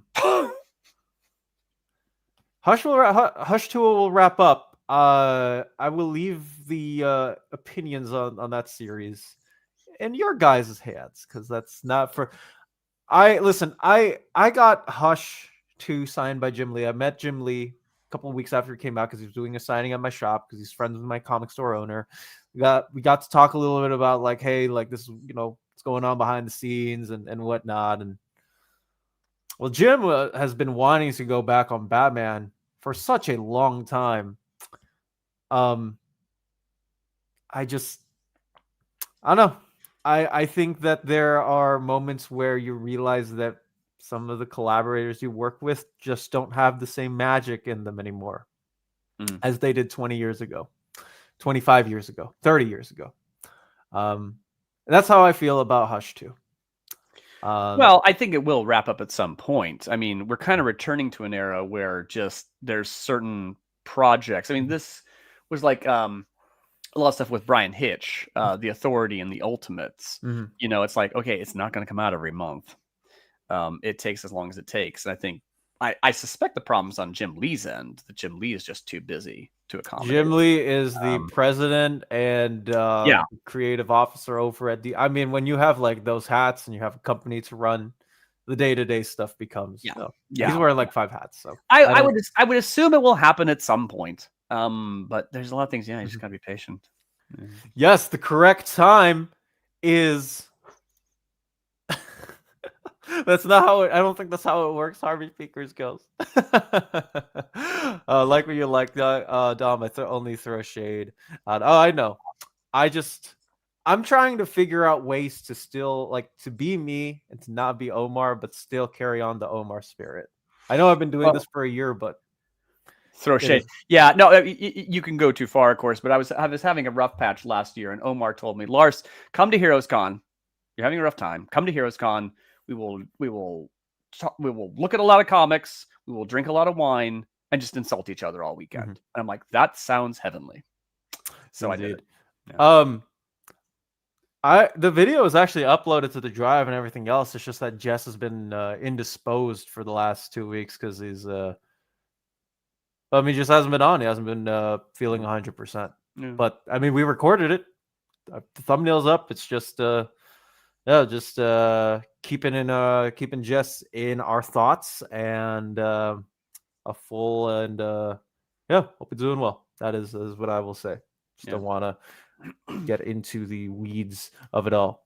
Lawrence, what was it about the Legion of Superheroes that made you gravitate to and made you fall in love with them so much when your mind makes them say better than the X-Men or Teen Titans in your opinion? Well, yeah, I don't think they are better. I love all of them equally. But I would quickly say it was the stories. And it was partly the vast tapestry they were using, but it was that allowed you to tell these incredible stories. Because if you read the Great Darkness Saga, I mean, it starts off that Chameleon Boy is feeling off, having discovered who his real father is. He's feeling off.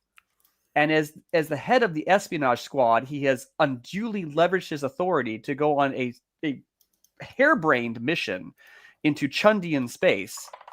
And then bad things happen. And it's like, it's a great story idea. And of course, the art was sensational. So, first you have the story is just, it was the best of serialized fiction. It just kept drawing you along. And for me, that's what the Legion is about, these great stories. Because the Great Darkness Saga, the War with the Legion of Supervillains, the Universo Project, the Magic Wars, Conspiracy, who is Censor Girl, all these things. And there was the romance element, which is a bit soap opera-ish.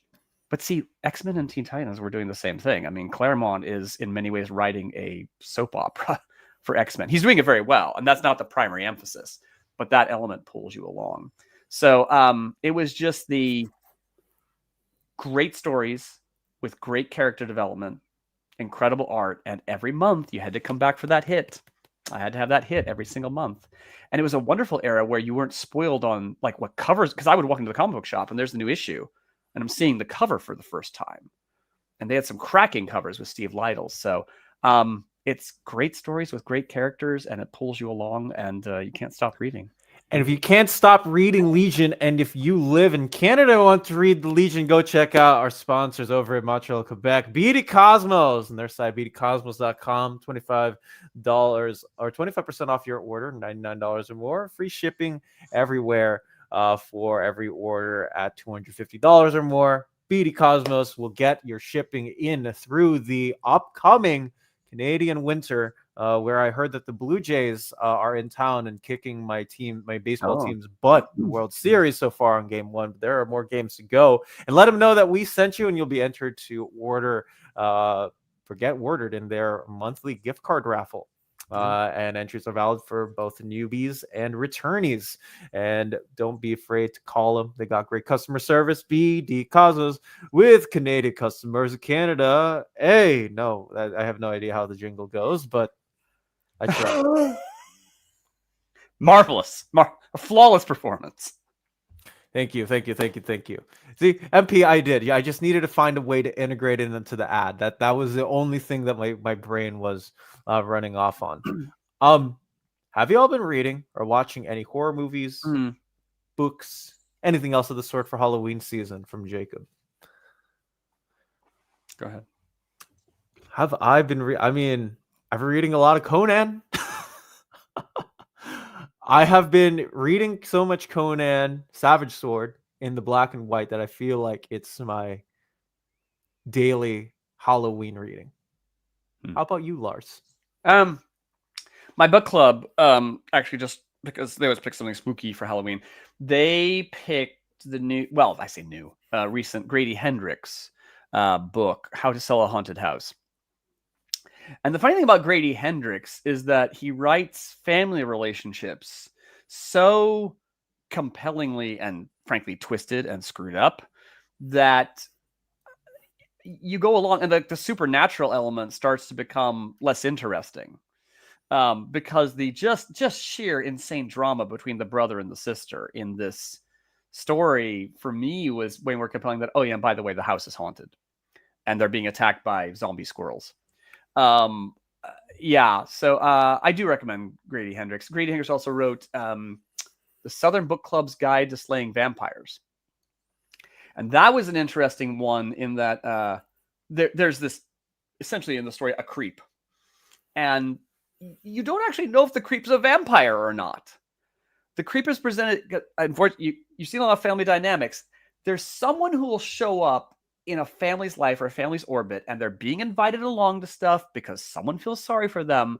And you start to go, why are you inviting this jackass into your home?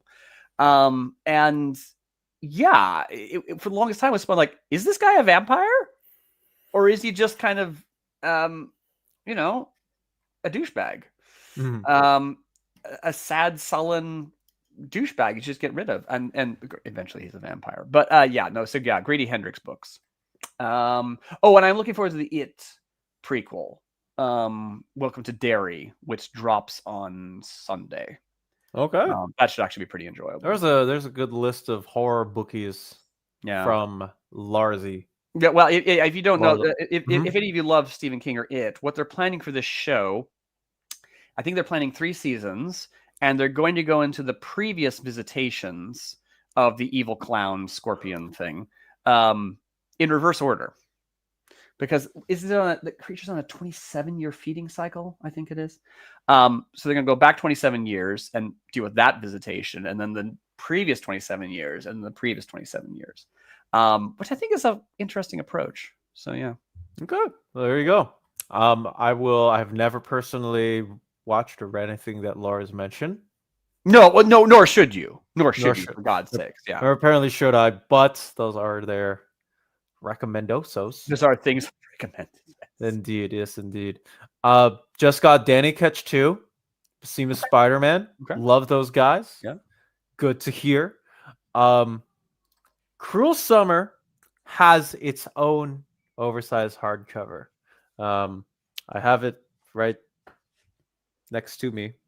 Don't feel like getting it out though because it's behind my Daredevil by Ann Nesenti omnibus and a couple of Golden State Warriors memorabilia that I've gotten from home games. Legion of Superheroes is the GOAT. For many people, it is. Yeah. I'm interested to see what Williamson's going to do next year. Yeah. I have. It's apparently been in the works for the last 3 years. Like they have been prepping and planning this out.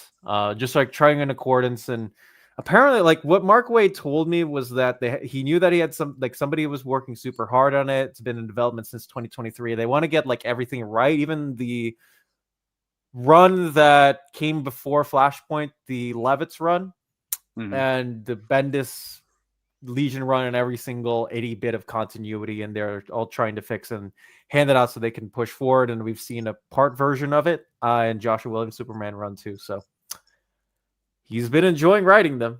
Yeah. So I can answer this question, but I want to hear Lars's opinion. Post New 52? No, not at all. I was really disappointing in because Mark Waid was writing in the Zeros, wasn't he? I do enjoy the Mark Waid run. After New 52, no, Doggirl. I didn't care for Legion Lost. I mean, I can't disavow Bendis for trying, but I just don't think he hit any of the soap opera notes that I wanted. No, I mean that's where I was talking about the importance of having a story. Bendis didn't have a story somehow, and so it wound up being a pile of crap. And after that, you also get Paul Levitz is on his second run, and Paul Levitz, by his own admission, didn't go back and reread his first run. And there's a certain sense he's just really making it up as he goes along, and it's just a pile. So no, I can't in all sincerity recommend any of it. Indeed, it is. And there you go. Also, if you want more horror books or suggestions, come back to Near Mint Condition on the 30th Thursday. Oh yes, that's right. Yeah, no, we are doing. And I still need to make a thumbnail for that. So thank you, James. I need to file my picks. God, yes. Thank you for the reminder. Thank you for the reminder, James. I need to actually figure out what I need to put on that thumbnail. Maybe you can help me after the show is over, Lars. Because I always have 2 characters standing in the front, and then something in the back where it has like a whole bunch of like good hits. Yeah. So let's get some Legion omnibuses. I know. I agree. Let's say DC releases a Batman Legends of the Dark Knight DC Finest, which covers the first 20th issues. So yeah, Shaman, Gothic, Prey, and Venom would all be in there. Fantastic, fantastic books. Yeah. How should they title the volume, in your opinion? Do you need a title beyond Legends of the Dark Knight? Yeah, I feel like it's just a DC. Sorry. I'm so sorry. We're talking DC Finest here. Omnibuses. I thought we were talking omnibuses. Like, what would they call the surname? Like we have, for example, Supergirl, Body and Soul. Well, that is a problem, isn't it? Because you have just named a bunch of really important landmark stories, and I'm not sure you can pick one of them without lightly spitting on the others. Because let's say you pick Gothic. Well, what about Shaman's in there too? Yeah. Oh crap! You're right. That's a ooh. I don't know. I don't know how you pick. I think you just spuriously give it a name. I don't know. What do you think? They called the Killing Joke one the Killing Joke and Other Stories, but I always felt miffed by it because it had Son of the Demon in there. And I freaking love Son of the Demon. I think Son of the Yeah. Demon is almost as good, if not as good, as Killing Joke, or at least in terms of importance and in terms of its story. Call it Gothic and Other Stories. But it feels again, disemboweled. that's kind of disingenuous to all the other ones. It's a very odd mix because there's a lot of very important stories in there very quickly. Yeah, Shaman's the first. I mean, you could kind of arbitrarily go Shaman and Other Stories just because it's the first one. I don't know. I don't envy them having to make that decision. Yeah. I can see it. I can see them taking the same route as they did with Killing Joke, but again, like, I still feel very weird that they called it the Killing Joke and Other Stories. But that one stood out more. Yeah, right. We'll see. I don't know. Long live the Legion, I suppose. Thank you. Yeah, that's what we should call it. Legends of the Dark Knight. Long live the Legion! Exclamation point. Yuspui, how does the New 52 Suicide Squad compare to others? Also, what do you both think of Immortal Hulk? My answer is, after reading through the DC Finest Suicide Squad, oh my gosh, man, that's just good stuff. It really is. New 52 was unfortunately my first experience with it because that was around the time I just started reading and getting more into comics. Not my favorite, and part I think is because they added Harley Quinn to the team. What I love about the old Suicide Squad is that at every single point in time, you had no idea when the trigger was going to be pressed by Amanda Waller to KO all the heroes in there. And I think my issue with it, you know, like that's just part of the story. Like, you don't do your job, you're going to get shot, you're going to die. Do you feel like that most days? Unfortunately, yes. Yeah. Okay. But the thing is, in New 52, we even had it in Rebirth. You knew that Deadshot and Harley Quinn were not going to die because they're just too important. Right. And the part two is like, how can you also market a book that doesn't have an A-lister in front of it? Like, comic shops and regular people are probably not going to buy the book if they see, with Suicide Squad, the whole entire Suicide Squad are a whole bunch of randoms. Well, obviously that wasn't a problem in the 80s, but it's a problem now. And I think New 52 Suicide Squad, unfortunately, still kind of deals with that. And I think the closest we've gotten is the Taylor and Redondo run that ran in the early 2020s.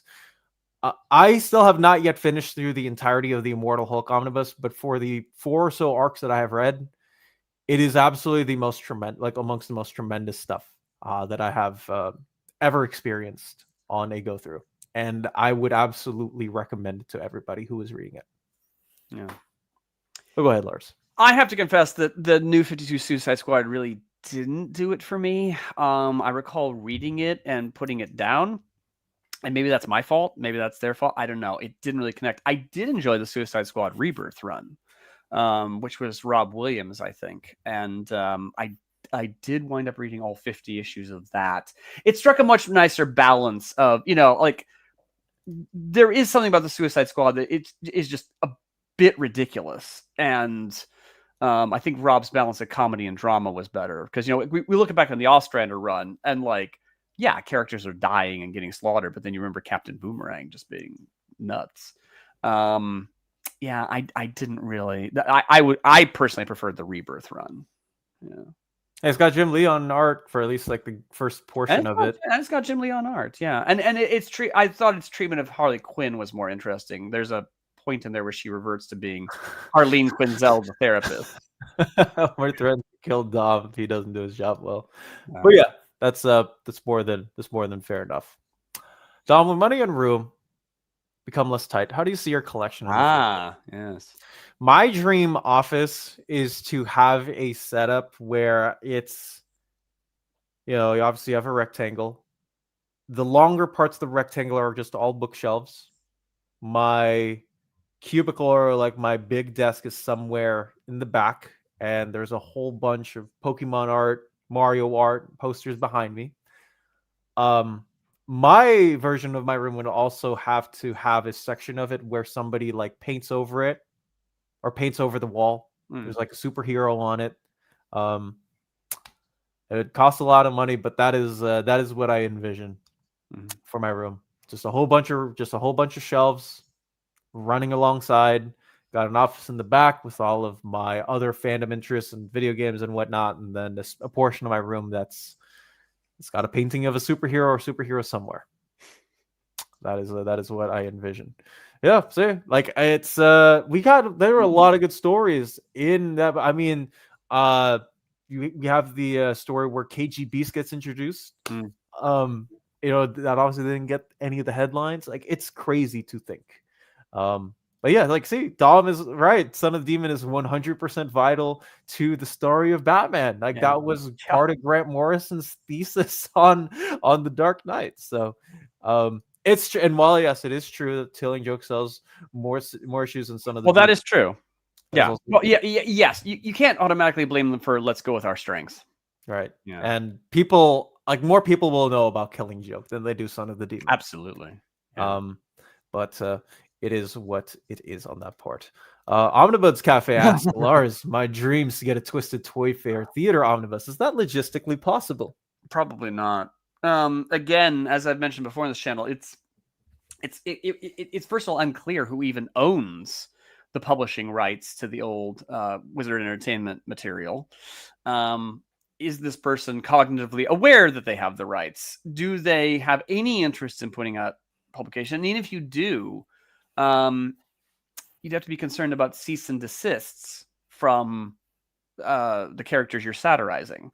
You know, I mean, I think I'm right in remembering there was a point that DC finally sent in a letter of objection, and they had to drop the DC characters from Twisted Toy Fair Theater. Because again, they would do crazy things with Amigos. Like, I recall when we're having Green Lantern and Sinestro fight each other with giant green and yellow like fly swatters or spatulas or things like that. I think they had to dial back on that because DC objected. And, you know, you don't want to, again, it's defensible under laws of comedy and satire and so on, but you don't want to have to be dragged into court by DC just to win. You get a cease and desist, you're probably toast. So now, who owns the rights? And if they do own the rights, are the character holders comfortable with them publishing it? So it's probably not. And it'd have to be full color, wouldn't it? Yep, it would. So that would drive up the costs. Yeah. Yeah. It is what it is on the production there at that point. Do your job or die. I've been in those jobs. Yeah. It does feel like, yeah, it is what it is. Put the cover for Trial of Gambit. That will scare Omar. You should put it in the back of your wall, Lars, just to have it on. I mean, considering that we even have a Trial of Gambit omnibus coming out soon.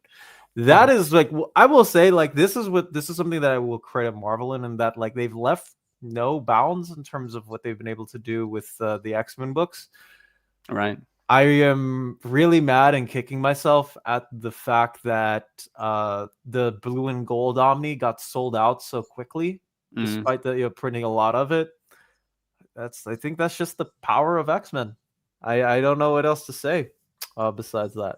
Well, Marvel has I was told that the Marvel benefits from some aspects of the catalog being stronger, that they can publish, as you say, they can sort of get away with publishing anything X-Men related and not completely take a bath on it. DC doesn't always have those power cards. Yeah. Now, that said, was Cosmic X-Men a good idea? No, it probably wasn't. I can't really fathom how it was, but yeah. At least it has a sword in it. Planet 628. Is Mark Gruenwald's Captain America on par with Byrne Ordway and Jurgen Superman? I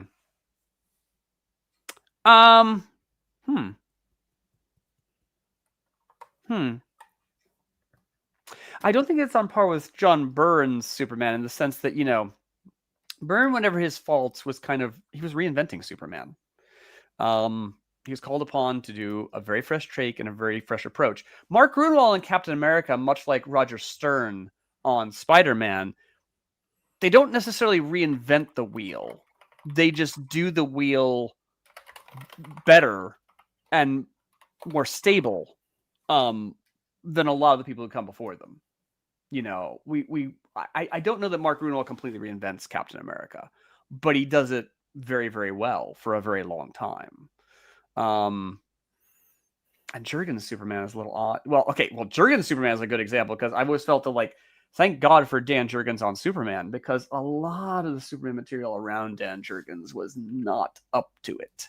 But yeah, and Jerry Ordway's art is always brilliant. Who doesn't love Jerry Ordway? Yeah, Writing or art. I mean, that guy Yeah. can do it on both levels at a rate that no one else could. So I would say, just based on sheer, reinvention and influence, Byrne probably wins out there.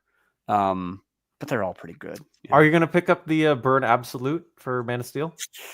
Or going to hold out for a hopeful Omnibus? I don't know that I am. They're putting out a bunch of other Absolutes. I'm getting the Long Halloween Absolute. I'm definitely getting the Crisis Absolute. I've thought about getting the Transmet Absolutes. And Absolutes are expensive. They are. Good God. So I may not get the John Byrne one just because my budget doesn't stretch that far. But yeah. Okay, fair enough. I still have yet to decide what or how I'm going to collect that era of Superman, because obviously we don't have Man of Steel in Absolute, but who knows? Maybe they'll be on the way. Yeah. It's nice that they're doing a Man of Steel one, though. I think that's pretty awesome. It is. And if I can pull it up later, I mean the image is it looks good. That's all I can say. Yeah. It looks really good. It'll look gorgeous. Yeah. Do comic companies have to get Wizards rights holders permission to collect the 1/2 issues in an omnibus and use the full contents? And do they have the right to use the Wizard brand logos?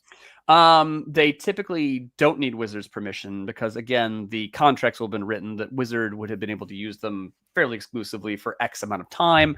And when X amount of time is expired, then again, contracts are not always written consistently, but the usual pattern would be they would have defaulted back to the rights holder. Do they have the right to use the Wizard brand logos? No, absolutely not. If they want to reprint those half issues, they should be able to, but they wouldn't be able to put the Wizard logo on it, and that's okay. And that's okay, because I think, for example, I'm right in saying the Astro City 1/2 did wind up in the Astro City collection. It did. But it doesn't have the Wizard logo on it. So yeah, it should have reverted back to them, but I can't 100% guarantee it. Because like Wizard has there's the Green Lantern Rebirth Prelude that was collected in a Rebirth, a Wizard magazine. Yeah. But there was no like Wizard logo or anything else of that sort. So sure, yeah. Unrelated. I really want the Absolute Batman by Darwin Cook here right now so bad. Oh. You can't wait for that one too. Okay. Ego and Absolute. Let's go ahead and move up. Where on earth I had this? Mark, Dom and Lars, can you imagine a reason why Marvel decided on the Guggenheim book instead of something else? My easy answer is uncollected era of X-Men, and they wanted all of Guggenheim's finished X-Men in an omnibus. That's it. Because it was writing X-Men, or had finished writing X-Men Days of Past, Future, Present series. Yeah. Okay. Good question. So there's a little bit of a danger in always assuming that it's always it's a zero-sum game. That if it's you're publishing this, what if you published instead? As you say, it may just be that they thought the time was right to publish the Mark Guggenheim collection. Clearly they're intent on basically paving over all of X-Men in omnibus form. So you've got to do Mark Guggenheim at some point. And so they may have thought the time is right now, or maybe sometimes there is a bit of a strategy that you want to space out the really good selling stuff with the not so good selling stuff. There's a danger in blowing your load too early, as it were. And sorry to drag this back to Doctor Who. They discovered this with the Doctor Who ranges, that the VHS range, they put out all the good Doctor Who stories up front, and that left them nothing for later on. So the idea here may have been, let's go ahead and do Mark Guggenheim now, and then we'll save we'll bank some of our good stuff. Krakoa is going to take a while to come out, clearly. yeah, it could be just the shuffle of good versus not, or strong versus not strong, or it could just be, it's time to do Mark Guggenheim. I won't be buying it, but You won't be buying it, folks. yeah. This is what I will say, Jard. It could have been an X-Men by Chuck Austin omnibus that they decided to release. Right. So it could always be worse. What else could they have published? It could have been worse. Could have been worse. No, I mean the Mark Guggenheim run that did break me on X-Men for a while. I sort of did exit reading after Bendis left. I think a lot of people did. Yeah. Which is why Krakoa really upped the game. I came back for Krakoa for a number of years. Yeah. I am always going to be thankful to my buddy John at my comic shop for forcing me to buy House of X #1. Because at that point I was reading all the Year of the Villain stuff for DC, because I'm not a Marvel guy. I've always been a DC guy. And I just told him, like, yeah, man, I just don't know how I feel about Perpetua and Apex Predator Lex Luthor giving random power-ups and gifts to villains in all of the books. Did not make up for a compelling read through. And I felt so burnt out at that point. I was like, man, do I want to continue reading comics? My buddy John, the comic shop, walks up to me, slaps down House of X #1 into my pull list and says, you're going to enjoy this. Yeah. And when I went home, I was like, wow, I have no idea what's going on, but I really enjoy this. Yeah. When Magneto is talking with the UN ambassadors and some people who might be there on other Accords, and he says, you have new gods now. That shook me, and I wanted to learn more, and I haven't come back since. Yeah. Again, the Doctor Who Blu-rays, they are very strategically holding back some of the most important stuff for the end. And again, there's this frustration, like, why are you not giving us the Key to Time season? Well, they're holding it for the end, so at the end, they're not publishing pure shit. That's why. Indeed. How does it work when a comic issue has separate plotting and scripting credits? What is the difference? Story, like, for example, if there's something like a story and plot credit and then there's words, typically the person who is like laying down the foundation, setting aside, like, hey, this is like what's going to happen in the story, but they don't write the actual dialogue that typically is with the person who does the plot and story. The person who is doing the scripting, those are the people who are, like, they're directing this character saying this moment in this line, this character saying that moment in this line. They're the ones in charge of what is going to be going on to the text bubbles for the letterers to put in at the end of the comic. Yeah. I hope that I explained that enough. Yeah, I mean, like, you look at how it worked on Justice League, and it seemed like for the most part, Keith Giffen would call up J.M. DeMatteis, and they would have a lunatic phone conversation about what, especially Keith thought should happen and what JM thought should happen. And then it seemed like JM would go off and actually write it. Yep. JM would be like, hey, like, this is what Guy Gardner, this is what Tora, or this is what Bayer are going to say in this particular line, while Keith is like, hey, like, this is overall progression of what'll happen in this issue, or this specific story arc or whatever. Yeah, which can work really well, because Keith Giffen was the sort of person who would, call you up and go, okay, so Booster and Beetle are going to steal League funds and go off and form an island casino and hope that they can get rich before the League notices. And so yeah, it can work really well. I think a lot of times people prefer to do the plotting and the scripting together because you get paid more money that way. Yeah. Some people I think are better at dialogue than others, and if you happen to work well with another person and they know how to divvy up a story, or some people are honestly too busy to do it all. I mean, I would imagine, because Keith Giffen was not lacking for work in those days. Right. But you look at other creators, like, for example, like Mark Waid and Chris Samnee, who are currently doing Batman and Robin. You see story credits for both, and they're both having a hand in terms of what's going to happen in the Batman and Robin issue that they are working on. Yeah. So I think it really just depends. You just got to look at the collaborators. Some people are definitely more hands-on. Some people are definitely more hands-off. But typically in those fields, you get to see a sense of, it's a duo that are working in tandem well together and whatnot. So we do have 5 minutes left to go. And if you are interested in buying the eventual standard size hardcover for Batman and Robin by Mark Waid, be sure to check out our sponsors here in America at cheapgraphicnovels.com, where you can get a good hefty discount on that Batman and Robin book, or maybe some other Batman book that you might be interested in. Let us know that we sent you, and you will get free shipping on the upcoming order. That is cheapgraphicnovels.com. Your home for graphic novels here in America. Yeah, we got 5-minute warning. Get Jaggernaut's last question, because I think that one's Yes, I love this question. How do you guys decide which books to keep in your collection? Yeah. It's a rereadability, book being rare, or shelf space. Maybe all. Go ahead. I'll let you answer first, Lars. Oh Lord. I always try to apply the metric of love and need. Well, actually, need when you feel in your heart, I need this, versus just I kind of want it. So yeah, first of all, yeah, rereadability. Certainly, I don't own anything that I would be averse to rereading, or that I think like I don't need to read that a second time.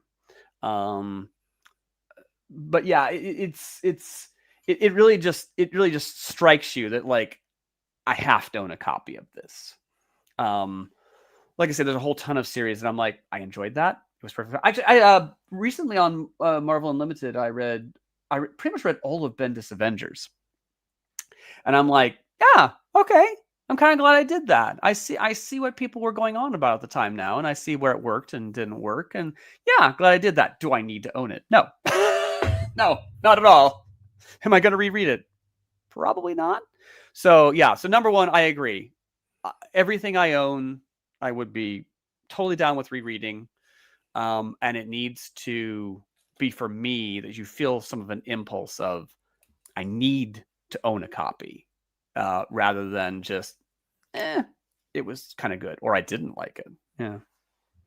I think for me, sorry, a book being rare, that doesn't necessarily factor into it. Yeah. I mean, some of my books I'm sure are rare, but I don't own something purely for its rare, unless frankly I am planning to flog it down the line. Mm-hmm. There are a couple books I've not bought for. I'm waiting for them. They will inevitably go out of print, and they will quadruple in value, and I will make some money off it. Yes, I am not averse to doing that, but there's not a lot of those there's not a lot of investment comics that I have. That's more than fair. For me, it's always about two things. It's about how much the book meant to me. Like how much did it make like a profound impact on my well-being and my life. And the second one is rereadability. If I know that I'm at some point going to put it back in my hands after I put it back on the bookshelf, then it will for sure be a purchase set for me. I can't fathom just like buying one thing for like 175, you're picking back up. Like I think I even do this with video games nowadays. Like at some point, like if I am interested in a video game, am I ever going to go back to it? Which is why I don't buy sports games as often anymore, because those just tend to, I mean, they get aged out every single year, right? Like a company puts out a new thing. But if I know that if I'm telling myself like you are going to be reading this in a year, like if that statement is true, then there is a better chance of me buying it than not. And then the third typically just goes to like, do I want to support, the creative team on this? Like this obviously goes much more into, the creator owned titles versus, your regular licensed IPs. But if I know like, yeah, I'm going to doing it for, I want to put more money in the creator's hands, or I tend to like their stuff more. Then that will be the third, but it typically is more so the rereadability and like, oh, wow, this book really did not like something on me. If I wasn't a big fan of Krakoa, I wouldn't have gotten the Dawn of Exxon. I already have, all the other oversized hardcovers, like you had mentioned, Lars. They're up in the Hickman shelf in my lobby, believe it or not. But like that those are the most important things in the foyer. And so I mean, some of it's nostalgia. Some of it's like, well, I need to have a copy of Alan Davis, Chris Claremont, Excalibur Unto Death. But some of it, even the new stuff, though, I mean, like, okay, Jed McKay on Moon Knight, I bought that one. And Jed McKay on Doctor Strange, I bought that one. And like, I will admit, it felt like Jed and the artist were firing on all pistons. And I don't buy a lot of Doctor Strange. I don't buy a lot of Moon Knight. But that one, I was like, oh yeah, he's really good at what he does, right? that really hit the bullseye for me. So I have it. And I'm quite pleased to have it. Oh, for certain. Yeah, but anything below the love or need level, I'm like, yeah, don't do it. For sure. Or have it digitally, because digital takes up no space. Digital does, Yeah, it takes up well, at least less shelf space. But speaking of digital, which I assume is how you are all watching, unless you're watching from I don't know, maybe you're in our houses and you're listening to us live with our presence. But I want to thank you folks for taking the time out of your lives to listen to us both ramble for 2 hours. We have managed to last this long. Wouldn't be a stream if it weren't for I'm trying to find the comment. Pop into the stream to hear Lars. Well, that's yeah. Yeah, a lot of people do that. Yeah, blowing a low, which is crazy. But thank you so much, everybody, for watching us. Omar will be back next week, and Lars will probably be back next week on the horror evergreen as well. Thank you to you all. I mean, look, it's a great pleasure, and thank you for your patience. And we don't actually know what the hell we're doing. We just come in here and start blathering and hope that it's vaguely informative and entertaining. So thank you all for your patience. And thank you all for Doctor Who as well. Yeah. But until the next time, I hope you guys please stay safe, do well, and have a wonderful day wherever you are. Of course, you can check me out over my channel besides here, where I do like 100% whatever of the work. And then Lars over at Mad Norwegian Press, as he is the EIC of MNP. There you go. All right, guys, have a good one, and have a great rest of your day. Have a good day.